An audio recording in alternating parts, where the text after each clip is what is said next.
Nós vamos apresentar nosso trabalho sobre moléculas versus malária. A malária é causada por um parasita microscópio, que talvez seja o maior responsável por mortes humanas em todos os tempos.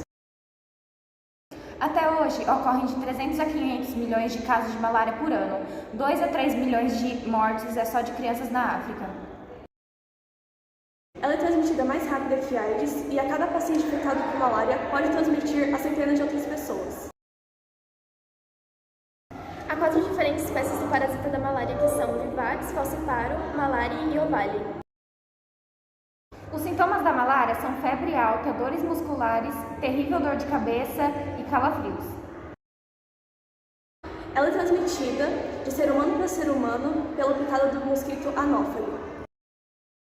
E a malária é considerada uma doença tropical ou semitropical.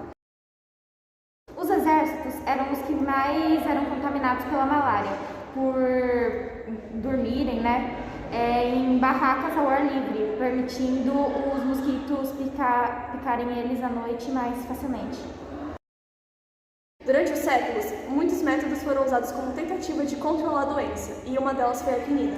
A quinina está presente nas cascas de árvores da cinchona. Elas são muito nativas nas encostas orientais dos Andes da Colômbia até a Bolívia do Sul. 1, 2, 3 e... A espécie recebeu esse nome devido à condessa de Chinchon, que estava muito doente e foi curada com a casca da planta. A informação de que a quina curava a malária chegou muito rápido na Europa. Logo, os jesuítas começaram a importar grandes quantidades de quina por toda a Europa. E apesar de sua excelente reputação em outros países, o pó dos jesuítas não era nada apreciado na Inglaterra protestante. Ao longo de 3 séculos seguintes, a malária e várias outras doenças foram tratadas com a casca de cinchona. Sempre houve uma grande demanda da casca dessa árvore, e sua coleta passou a ser de indústria importante. Embora fosse possível pegar toda a parte da casca sem matar a árvore, os lucros eram maiores se derrubassem e retirassem toda a sua casca. Estima-se que no final do século XVIII, 25 mil quinas eram cortadas a cada ano. Com o custo alto da casca, isolar, identificar e fabricar molécula antimalárica tornou-se importante. A procura completa dos compostos que estão na casca começaram em 1810 e só em 1820 eles conseguiram extrair e purificar a quinina. Durante o século XIX, passou-se a dispor de capital para enfrentar o problema das terras pantanosas e insalubres. Amplos esquemas de drenagem transformaram lodaçais e brejos em terras mais produtivas. Menos água parada ficou disponível para os mosquitos se reproduzirem. A demanda da quinina no mundo inteiro se tornou enorme, sem nenhuma chance de chegar à quinina sintética. Procurou-se uma outra solução, o plantio de cinchonas. Como a venda de cascas de cinchona era grande, alguns países proibiram a exportação delas ou de suas sementes. Algumas pessoas tentaram contrabandear sementes de cinchona, mas eram de outras espécies e não tinham quantidade lucrativa na quinina.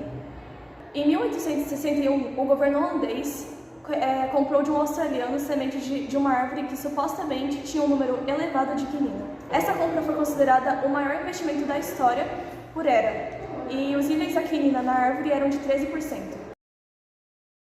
Esforços para sintetizar a verdadeira molécula da quinina pareciam prósperos em 1944, quando Robert Woodward e William, da Universidade de Harvard, converteram um simples derivado de quiloneína numa molécula e haviam supostamente conseguido transformar em quinina em 1918. Além de ser uma estrutura razoavelmente complicada, o quinina apresenta um desafio particular: determinar de que maneira várias ligações em torno de certos átomos de carbono estão posicionados no espaço. A estrutura da quinina tem um átomo de H apontando para um relevo no plano e um OH dirigindo para um plano mais fundo em volta do átomo de carbono vizinho ao sistema de anéis de quiloneína.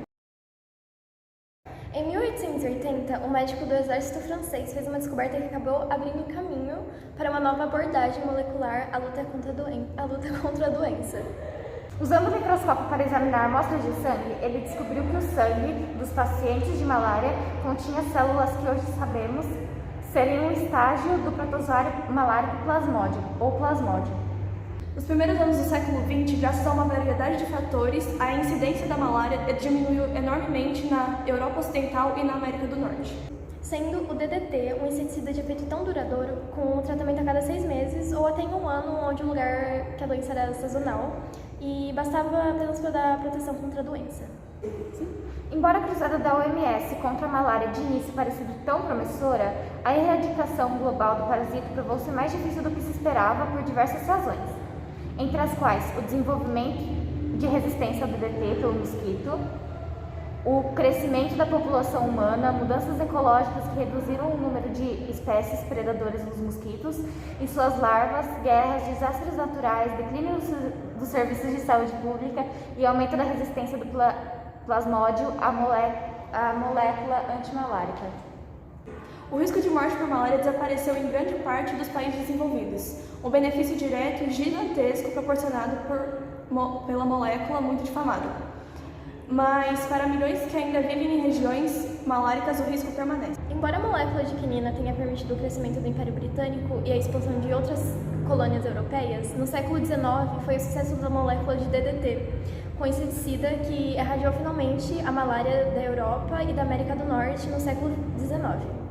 Os traficantes e senhores de escravos passaram rapidamente a tirar parte da vantagem evolucionária de substituição do ácido glutâmico, por valina na posição 6 da molécula de hemoglobina.